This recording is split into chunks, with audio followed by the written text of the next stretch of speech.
नमस्कार उड़िया मंजूरुषे आपण मानक बहुत बहुत स्वागत।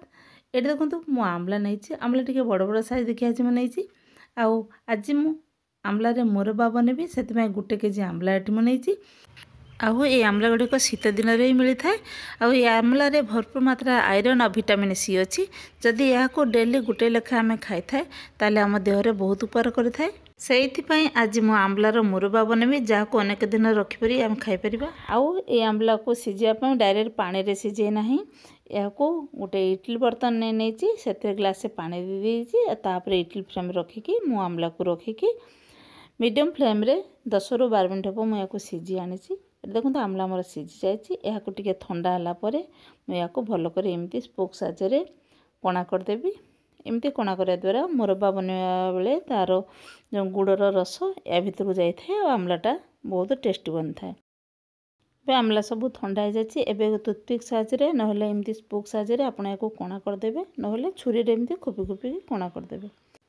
आज बहुत सिंपल तरीके आमलार मुरबा बनबी नहले आमलार मुरबा बनवाई 3 ରୁ 4 दिन समय लगी जाए।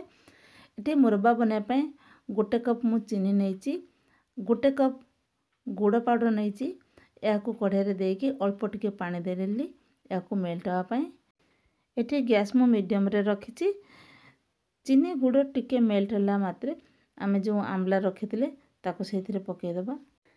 ये गुड़ आउ चीनी मिसिकी मु गोटे केजी रु कम देती गोटे केजी आमला पाई गोटे केजी गुड़ किंबा चीनी दरकार हुए।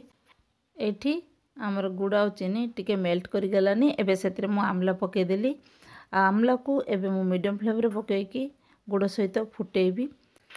ये देख पार्टी आमर चीनी एबे सुधा मेल्ट करना एबे आम आमला संगे ताको भल कर गुलेबा आउ चीनी गुड़ मेल्ट हवा सहित आमला देहर जो पानी अच्छी सी भी से रिलीज कर रिलीज कलापर आमर गुड़ आ चीनी टी पतला हो पतला हो सारापर या आम आहरी भल कर फुटा फुटी सारापर ये देखूँ आमला देहर टिके टिके पानी बाहरलानी आमर गुड़ चीनी एबे मेल्ट कर गलानी आउ एबे पतला भी हो गलानी। ए मीठा रस को एबे आमला सहित आम सिम रे रखी फुटेबा। ये देखिए आमलार आहरी भी रस बाहर आमर गुड़ पतला हो देखूँ केते रस बाहरी गलानी आमला देहरु। एबे या फुटी फुटी आम गाढ़ा करेबा। देखूँ ये आमर सिराटी टिके गाढ़ा हो गलानी।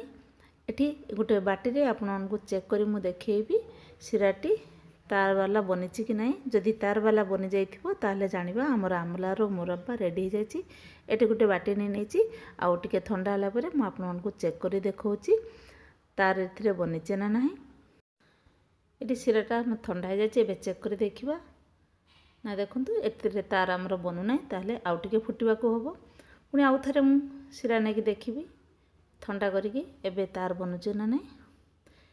देखो तो ठंडा होला पूरा देखा गोटे तार बनुची ताहले एटा आमर मुरबा रेडी जाइए। मु गैस रो फ्लेम बंद कर देछि या एबे गोटे बाटी रे टिके ठंडा होला परे मु बाहर करूची।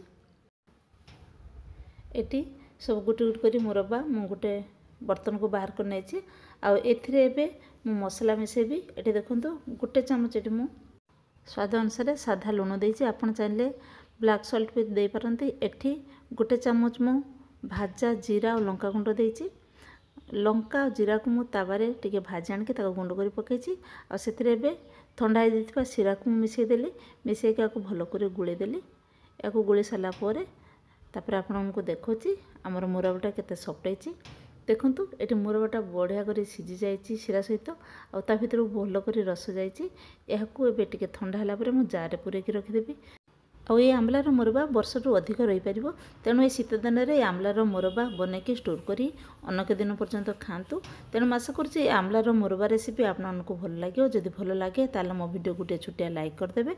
आ जदि मो वीडियो नुआ कर देखुं ताले मो चैनल को सब्सक्राइब करने को भूलिबे नहीं। पुणी देखा नुआ रेसिपी सहित। धन्यवाद।